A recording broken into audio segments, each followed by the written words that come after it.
Part 2 mga kababayan ng ating caregiver update for March 21, 2025.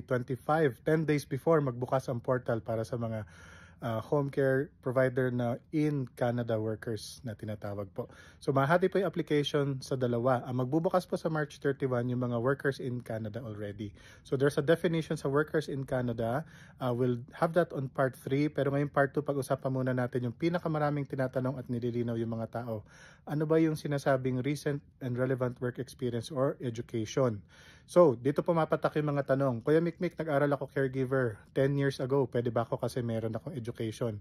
Or Kuya Mikmik, nagtrabaho ako sa ganitong trabaho, qualified ba to as caregiver? So, as of today, Canada already announced ano yung mga tinatawag na recent and relevant work experience or education. So, meron pong cut-off mga kababayan.